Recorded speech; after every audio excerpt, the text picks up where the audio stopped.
berhubungan dengan banyak temannya mengatasi persoalan ini. Inilah yang kemudian mendorong Baswedan melahirkan apa sebagai PAI. Pada awalnya namanya bukan Partai Arab Indonesia, tetapi Persatuan Arab Indonesia. Persatuan Arab Indonesia. Ini saya kira gagasan awal dari AR Baswedan. Dan walaupun pada awalnya ada kebijakan tentang segregasi etnis, ada perbedaan-perbedaan etnis dalam kaitannya dengan tempat tinggal mereka, tetapi sebenarnya pada awal abad ke-20 itu pemerintah kolonial mencabut itu. Dan apa yang dilakukan oleh Baswedan pertama kali terkait dengan runtuhnya kebijakan segregasi ras itu, dia adalah menghubungi teman-teman dia yang berasal dari etnis Tionghoa. Ini yang perlu kita catat, bahwa Baswedan pada waktu itu, atau teman Baswedan dan kemudian ada Siana Mual namanya dari mana? Dari Ambon serta teman-teman lain, dia intensif melakukan komunikasi dengan etnis-etnis yang lain. Ini saya kira yang menunjukkan bahwa sejak keturunan ketiga dari etnis Arab yang datang ke Surabaya itu kesadaran nasionalnya itu sudah sangat luar biasa, yang ditunjukkan dengan kegiatan-kegiatan yang dilakukan oleh mereka. Bahkan misalnya AR Baswedan itu mendirikan klub sepak bola yang anggota-anggotanya itu adalah dari tokoh-tokoh politik yang ada di kota Surabaya, juga ada tokoh-tokoh Tionghoa, juga dari etnis yang lain. Ini yang sangat menarik. Jadi dalam rangka untuk berdirinya klub sepak bola ini adalah dalam rangka untuk menandingi klub serupa yang didirikan oleh orang-orang Belanda. Jadi semangat semacam Baswedan dan rekan-rekannya pada waktu itu untuk berjuang bagi bangsa Indonesia dalam rangka melawan pemerintah kolonial itu sudah tumbuh sejak awal abad ke-20. Ini yang saya kira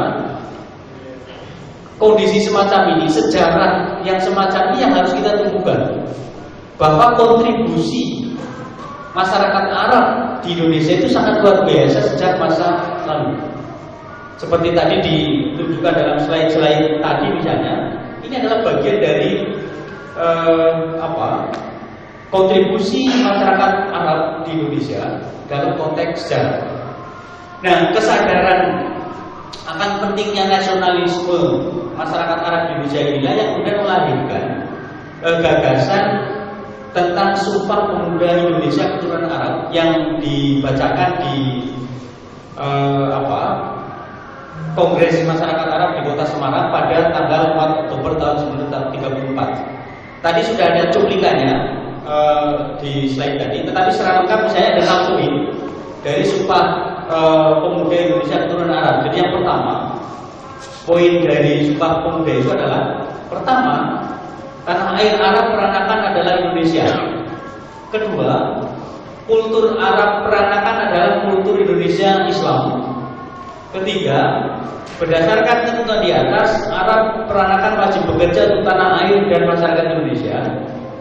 Yang keempat, untuk memenuhi kewajiban itu perlu didirikan organisasi politik khusus untuk Arab peranakan. Kelima, hindari hal-hal yang dapat menimbulkan perselisihan dalam masyarakat Arab. Dan keenam, jauhi kehidupan menyendiri dan sesuaikan dengan keadaan zaman dan masyarakat Indonesia. Itu adalah bunyi lengkap dari Sumpah Pemuda Indonesia Keturunan Arab. Jadi ada 6 poin dan semuanya dari poin-poin itu menyiratkan bahwa ada kerelaan dari masyarakat Arab untuk dalam tanda kutip meninggalkan orientasi mereka yang sebelumnya sangat berorientasi kepada tanah leluhur mereka. Yang pertama. Kemudian yang kedua, ada sebuah kerelaan untuk mengakui kultur Indonesia adalah kultur mereka. Jadi budaya yang harus mereka junjung adalah budaya Indonesia, bukan lagi budaya Arab. Ini adalah janji mereka bahwa kita harus melebur dengan bangsa, dengan kultur, dengan bahasa dan lain sebagainya, yaitu keindonesiaan.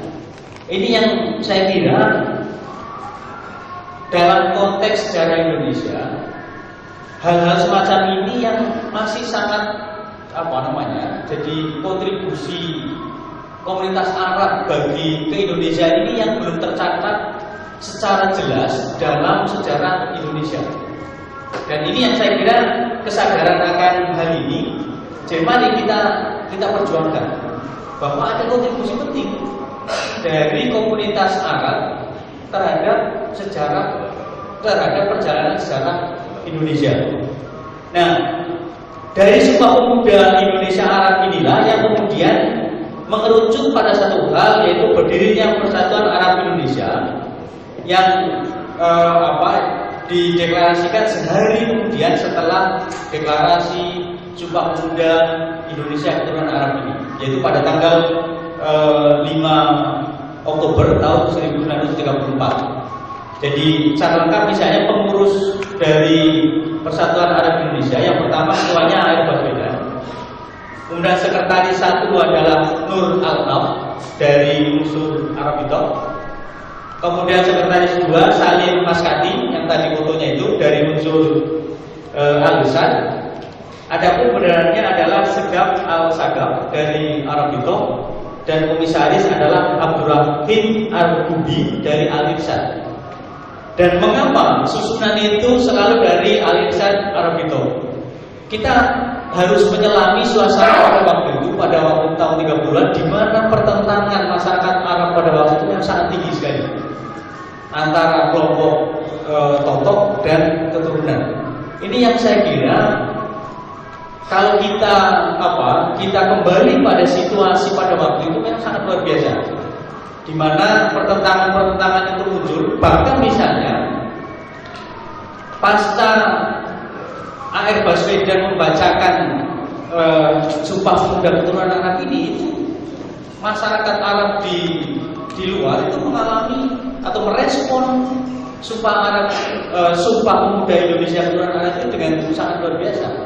Ada yang dengan terang-terangan menolak itu karena mereka menganggap dalam ini juga terkait dengan kebijakan politik kolonial, di mana masyarakat Arab itu diposisikan sebagai masyarakat yang sangat tinggi dengan kedudukan yang tinggi dibandingkan masyarakat Sumatera.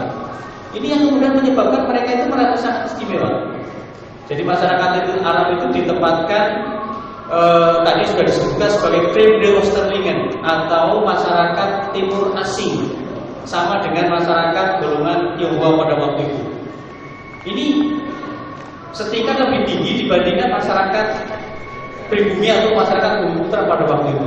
Ini yang kemudian secara psikologis kemudian menempatkan mereka pada situasi yang sulit sekali untuk meninggalkan unsur-unsur asal-usul mereka.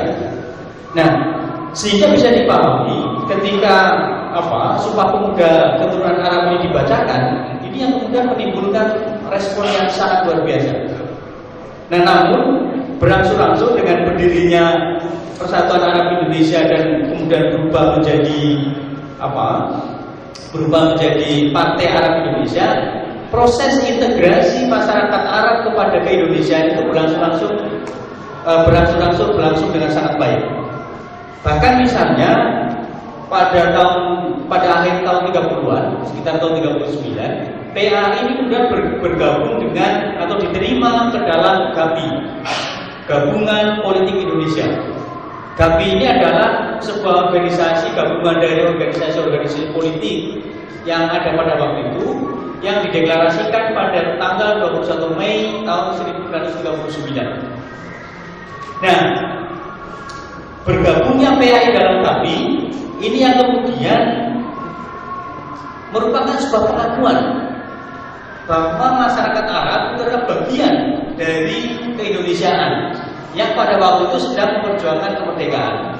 GAPI ini sangat intens memperjuangkan ide-ide kemerdekaan, baik di luar parlemen maupun di dalam parlemen. Kita tahu misalnya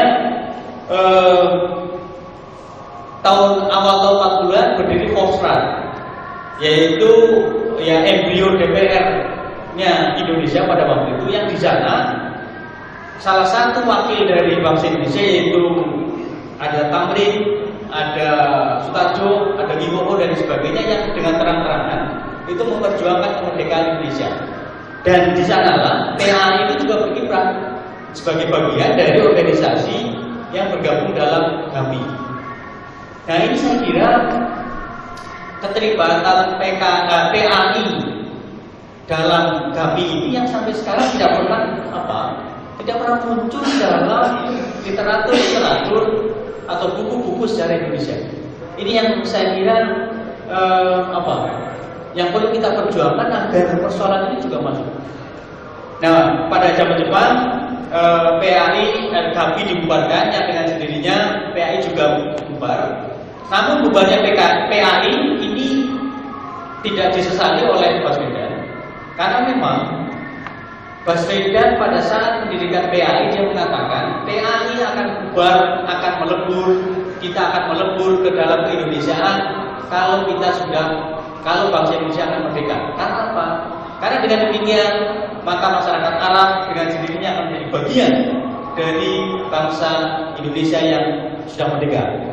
Saya kira itu pengantar dari saya karena waktunya sudah habis. Terima kasih. Wassalamualaikum warahmatullahi wabarakatuh.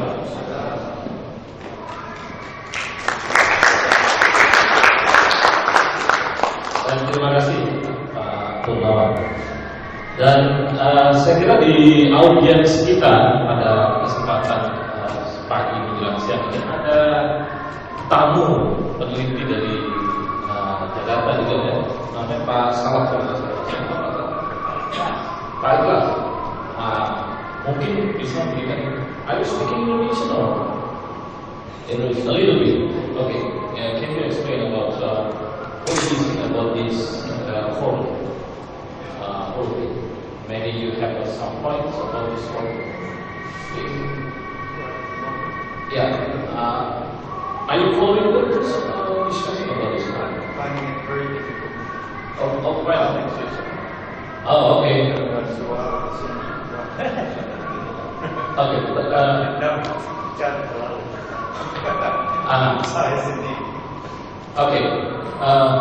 So I would like to ask about what do you have any opinion about the Baswedan of the Arab descent here in Indonesia? Just a short. Oke, terima kasih banyak. Duluan saya orang Australia, tapi sudah lama tinggal di Indonesia. Tahun 70-an, tahun 80-an, kembali di sini sebagai patron dari Perserikatan Bangsa-Bangsa tahun 2014. Sudah cukup lama, tapi bahasa Indonesia juga masih terlalu lagi. Istri saya bawa dari Jakarta Bogor. Waktu saya kembali dari ke Indonesia tahun 2004, saya jadi menarik sama sejarah keturunan Arab di Indonesia. Dan selama itu saya sudah baca banyak buku dan coba mengerti mengenai sejarah itu. Tapi dalam proses itu ada banyak pertanyaan yang masih belum jelas. Seperti ini sejarah yang paling awal dulu, bukan sejarah sekarang. Tapi misalnya saya punya pertanyaan, kita tahu bahwa kebanyakan Islam di pesisir Samudra India dan di Indonesia Malaysia adalah Syafi'i, betul? Ya. Kenapa Syafi'i masuk ke daerah pesisir dan dari mana? Saya tidak tahu diskusi mengenai itu. Tapi itu sebagai pertanyaan saya pun. Yang lebih sekarang ini pertanyaan untuk Bapak-Bapak, apakah peranan keturunan Arab di Indonesia selama Jepang masuk ke Indonesia? Dia mencari nafkah saja antara Arab Indonesia bagaimana masih hidup kata dia Arab ikut sama Jepang atau berjuang kepada Jepang, itu saya tidak tahu, mungkin bisa jelaskan. dan pertanyaan lagi. Ya, itu dua contoh saja. Terima kasih ya. Terima kasih Pak. Saya kira ini pertanyaan awal ya dari beliau sebagai orang dari luar, dari Australia, melihat realitas keturunan Arab di Indonesia. Ada dua pertanyaan tadi tentang Muslim mazhab Syafi'i, apa dominan di Indonesia. Terus yang kedua adalah mengenai bagaimana peran dari keturunan Arab di Indonesia pada masa Jepang. Ya, tadi disinggung sekilas sama Pak Nabil. Ada Balfas yang memiliki peran di perkumpulan yang untuk nasionalisme. Dan langsung saja ke pertanyaan berikutnya ya, biar nanti dikumpulkan atau penganggap silakan. Jangan lupa menyebutkan nama Pak. Pertemuan seminar ini baru pertama kali diadakan di Surabaya dan cukup menarik. Ada beberapa hal yang memang baru kita ketahui dan ada beberapa hal yang memang kita sama-sama ketahui. Tapi kalau tidak salah menurut saya, keturunan Arab ini sudah masuk jauh-jauh sekian ratus tahun sebelum yang disebutkan oleh 1000 tahun 1300 sampai 1800. Saya Muhammad Al-Juhri dari Surabaya. Nama saya Muhammad Al-Juhri. Saya ingin menanyakan masalah seperti contohnya Pangeran Diponegoro, Imam Bonjol, dan lain-lain orang-orang yang memang cukup intensif untuk perjuangan di Indonesia, terutama juga Bang Somo yang masuk di Indonesia. Seperti menanyakan Pak Ikhlas tadi, mungkin itu kaitannya dengan penyebaran Islam di bagian Indonesia dan negara-negara sekitarnya. Hal ini menjadi pertanyaan saya, mungkin bisa dijelaskan. Demikian untuk meningkat waktu saya beberapa pertanyaan, tapi saya pikir sudah ini dulu. Terima kasih. Pertanyaan berikutnya, satu lagi Pak Nabil ini di belakang. Ada satu pertanyaan yang mau saya tanyakan. Ketika Mas Humi dibubarkan itu, tokoh-tokohnya kemudian aktif di Dewan Dakwah dan MUI, tapi perjuangan mereka tidak pernah berhenti. Pertanyaan saya yang belum terjawab dari beberapa bacaan yang saya baca, kenapa orang seperti Pak Aher ini tidak pernah dalam pikirannya menginginkan Islam sebagai dasar negara? Yang membentuk dia atau cara berpikirnya itu kenapa menjadi kuat seperti itu? Kemudian yang kedua, apa memang ada sebuah dikotomi antara aktivitas Pak Aher setelah PAI dan selanjutnya dalam video yang ditulis oleh narasumber tadi dengan alasan apa memang ada cara berpikir yang berbeda? Kenapa tidak aktif dalam kegiatan-kegiatan seperti itu? Selanjutnya, apa yang disampaikan ini sebuah peristiwa yang luar biasa menurut saya. Dan ini usulan saja. Bagaimana kita mendesain pikiran-pikiran tadi ini menjadi sejarah yang tidak terputus dan tidak menjadi kajian-kajian kecil seperti ini. Karena saya dalam sebuah diskusi sekitar mungkin 7 tahun yang lalu, narasumber almarhum Juanda, orang Angkatan Laut yang intelijen yang meninggal itu, mengolok-olok keturunan Arab luar biasa dan menjadi pengacau, menjadi destroyer di Republik ini. Kemudian saya bilang saya akan contoh Abu Tahar, Imam Bonjol, Diponegoro, dan beberapa sumbangsi tadi dalam bentuk fisik tadi. Lalu dia paham dan saya bandingkan dengan perilaku keturunan Cina yang ada di Indonesia. Ada jelas ada perilaku yang berbeda, dan saya pikir ketika kita coba mengungkap peristiwa itu bukan mendiskreditkan keturunan Cina, tapi kita mencoba mengingatkan sejarah bahwa ada peran besar dan agar kita tidak menjadi kelompok periferal lagi. Terima kasih. Ya, terima kasih Pak Nabil. Ada yang masih mau bertanya? Budayawan dan sejarawan kita ya. Monggo, Mas Nadiran. Dia di Nasihat. Assalamualaikum warahmatullahi wabarakatuh. Saya sangat senang dengan alasan utama dari Mas Nabil. Sangat memberikan data cukup valid. Saya mempunyai pengalaman begini. Saya lahir dari lingkungan atau ulama. Bacaan-bacaan yang kami baca sesungguhnya tidak lepas dari usaha yang dilakukan oleh para usaha benar. Itu terbukti dari kitab-kitab kuning yang kami pelajari.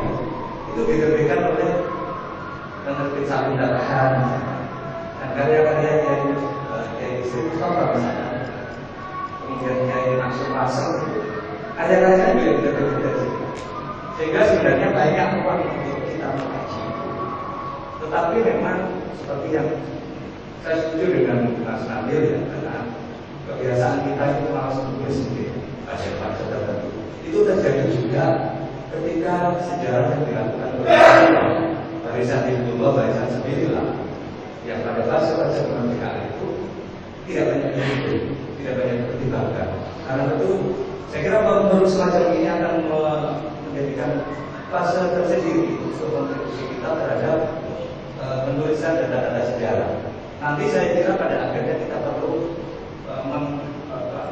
merekonstruksi ulang peran-peran yang dilakukan oleh umat Islam. Saya kira bukan hanya keturunan Arab ya. Peran dari umat Islam sendiri secara utuh itu sangat dipinggirkan oleh penulisan sejarah mainstream di Indonesia. Karena itu sebenarnya saya ini agak kecewa dengan para pakar kita yang bersejarah nasional itu, karena sekarang ini yang lagi tren itu terutama saja yang menjadi korban PKI itu sangat meminta opini berada kita. Nah, sementara kita juga segera perlu memperkaya diskursus dalam peran-peran yang dilakukan. Tadi pagi saya benar-benar membaca tulisan Syekh Qutb bagaimana kita merekonstruksi ulang sejarah umat Islam. Saya kira saya mengapresiasi betul kesempatan sekarang ini. Jadi ke depan saya kira kita perlu menjalin komunikasi di antara klaster-klaster umat Islam itu, sehingga kita tidak dikelompok-kelompokkan. Saya kira itu aja tanggapan saya. Mudah-mudahan terima kasih.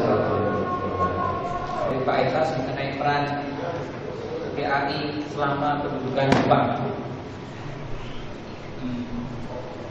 Menurut apa yang saya ketahui dan Pak Purnawan menjelaskan, memang ketika dalam pendudukan Jepang ini tekanannya luar biasa dibandingkan dengan tekanan, saya akan berusaha bicara pelan Pak Esas. Dalam tekanan Jepang ini luar biasa dibanding dengan tekanan Belanda. Lebih keras, tidak menyisakan ruang untuk bergerak bagi tokoh-tokoh nasionalis. Seperti yang saya sebutkan dalam presentasi, yang bisa saya sebutkan adalah mengenai pembentukan Arajukai, di mana itu pun A.R. Baswedan dan rekan-rekan berhasil mengakalinya dengan mengadakan suatu pelatihan-pelatihan nasionalis, menghasilkan tokoh-tokoh nasionalis dari keturunan Arab. Tetapi saya sempat ingat, dan mohon nanti saya diingatkan karena mungkin juga ada orang-orang yang mungkin lebih tahu bahwa A.R. Baswedan pun sempat ditahan oleh pemerintah Jepang karena kekeras kepalaan A.R. Baswedan, sehingga sempat ditahan oleh pemerintah Jepang, dan bahkan nasibnya sempat agak berbahaya sampai akhirnya Shingi datang menyelamatkan A.R. Baswedan dari tahanan Jepang. Dan sekali lagi kalau nggak salah, karena saya takut, karena ini sejarah dan karena saya tidak melihat di buku yang ada, saya takut informasi saya salah. Tapi intinya adalah PAI ataupun semangat nasionalisme dari tokoh-tokoh PAI dalam pendudukan Jepang tetap ada, walaupun dengan tekanan yang sangat keras, hingga A.R. Baswedan sempat ditahan dan sempat diselamatkan oleh Shingi sehingga lolos dari tahanan Jepang yang waktu itu memang sangat-sangat luar biasa, karena di dalam sejarahnya itu diceritakan bagaimana beliau mendengar siksaan yang dilakukan untuk sesama tokoh nasionalis yang ditahan oleh Jepang. Lebih dari itu, saya belum pernah menemukan rekaman sejarah mengenai aktivitas tokoh PAI nasionalis keturunan Arab ketika dalam pendudukan Jepang. Mungkin Pak Purnawan punya catatan yang lebih valid. Kemudian mengenai masukan dari Pak Muhammad Al-Jufri mengenai peran-peran Pangeran Diponegoro, Imam Bonjol, itu adalah pertanyaan yang sama yang saya miliki dan yang saat ini saya buat dalam sebuah buku Kapiten Arab yang berusaha menggali peran-peran dari tokoh-tokoh Arab dari zaman dahulu yang selama ini tidak terekam. Kita tahu banyak cerita yang ada di telinga kita lewat Imam Bonjol dan Arab Pangeran Diponegoro, bahkan ada beberapa tokoh lain dari mulai Raja Saud dan sekarang. Sayangnya belum pernah ada dari kita ataupun dari siapapun yang meneliti dengan lebih dalam dan tajam mengenai siapa mereka dan perannya seperti apa. Karena kita cuma sebatas ya apa yang ada kabar, tapi ini sebuah titik tolak yang sangat bagus. Seperti masukan dari teman budayawan yang di belakang. Perlunya ada suatu forum di antara kita yang mulai fokus untuk studi mengenai hal ini, dan sangat banyak. Kebetulan saya keliling di Indonesia untuk menyelesaikan Kapiten Arab, dan ternyata datanya memang sangat susah. Apalagi yang sebelum itu. Cuma dikayat kita tahu bahwa Imam Bonjol ini ada yang bilang keturunan Arab, Pangeran Diponegoro juga pasti yang banyak yang lain. Tetapi keseriusan kita untuk turun meneliti, mengkaji dalam sebuah penelitian menjadi sebuah buku karya ilmiah belum ada. Dan mungkin ini sebuah kejutan buat kami semua dari Pak Muhammad Al-Jufri untuk mulai mengkaji ini. Dan sangat banyak, bukan cuma Pangeran Diponegoro dan Imam Bonjol, sangat banyak saya berusaha untuk buat list, sangat banyak. Dari mulai Aceh sampai ke Kupang, sampai ke NTT, sampai ke Raja Ampat, ada catatan sejarah yang belum kita buktikan secara ilmiah. Butuh waktu, butuh keseriusan untuk dimulai dikaji. Dan saya sangat sudah waktunya hal itu dilakukan untuk sebagai seperti yang disampaikan oleh rekan budayawan, sebagai bagian dari budaya, sebagai bagian dari sejarah Arab yang juga mau tidak mau ada sebagian dari sejarah Islam. Apa yang disampaikan rekan budayawan di belakang sangat luar biasa. Kenapa? Kalau kita lihat penerbitan pertama tentang dakwah Islam itu ada di Batavia oleh seorang mufti Utsman bin Yahya. Itu tahun berapa dia sudah membuat litografi untuk membuat buku dakwah agama Islam di Indonesia. Itu bukunya pun satu kemarin baru keluar oleh peneliti Belanda namanya Nico Kapten. Semua karya dari dan di dalam banyak salah satu kekuatan dalam atau hubungan terbesar dari golongan keturunan Arab dalam sejarah Islam dan nasionalisme adalah penerbitan dan penulisan. Ketika tahun-tahun 30-an itu semua atau mayoritas koran beredar dan itu dimotori oleh wartawan-wartawan keturunan Arab. Bahkan kalau kita tahu baca sejarah pergerak sumbangan terhadap perubahan bangkitan Al-Gharib di Indonesia itu berdasarkan majalah Al-Manar yang datangnya dari Mesir.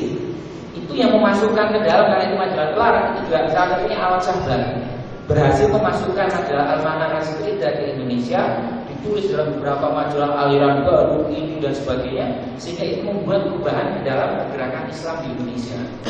Dan itu yang dilakukan, dan sekarang hampir dikatakan sumbangan penulisan, sumbangan buku, sumbangan akademis, sumbangan ini yang mulai ada ditinggalkan seperti yang disampaikan rekan dalam belakang, bahwa kita perlu menghidupkan budaya akademis, budaya baca, budaya tulis yang akan bermuara pada kajian-kajian terhadap peran kebangsaan, peran Islam di Indonesia yang dilakukan baik oleh keturunan Arab maupun bukan keturunan Arab yang selama ini dipinggirkan. Dan banyak memang seperti buku ini. Ini buku menyebutkan bahwa keturunan Arab bukanlah penyebar Islam di Indonesia. Karena mereka hanyalah seorang saudagar yang cuma mencari keuntungan uang. Padahal kita tahu ini nulis siapa orang Belanda. Kita tahu sebagai orang Islam bahwa kewajiban berdakwah itu melekat bagi orang Islam, tidak harus bagi seorang pendeta. Ketika kita berdagang itu juga dakwah sebenarnya. Tapi mereka salah memahami sehingga banyak konsep yang salah. Dan mungkin sudah saatnya kita menulis buku sejarah baru untuk membantah apa yang ada di sini. Banyak yang salah bahwa keturunan Arab ini cuma saudagar, dagang, cuma mikirin uang dan segalanya. Itu harus kita jawab dengan tulisan. Apabila ada sebuah buku yang salah, ada buku yang belum ditulis, mari kita tulis, dan itu sudah saatnya. Kemudian mengenai hubungan Air Baswedan dengan Islam atau kenapa kok Air Baswedan memilih ke dalam nasionalis bukan yang Islam. Saya sering bertanya mengenai hal itu dan mungkin ada Ridwan dan Abdillah mungkin lebih tahu dari saya. Tetapi setahu saya memang itu pilihan Air Baswedan ketika memilih ke partai gerakan nasionalis, tetapi bukan berarti berhenti proses dakwah Islam, karena sampai akhir hayatnya pun di Jogja pun setahu saya, kalau salah mohon saya dibenarkan, Air Baswedan aktif juga di Dewan Dakwah sampai akhirnya. Dewan Dakwah itu tetap, dan mungkin Air Baswedan berpikir bahwa dakwah Islam tidak harus dengan kendaraan organisasi Islam.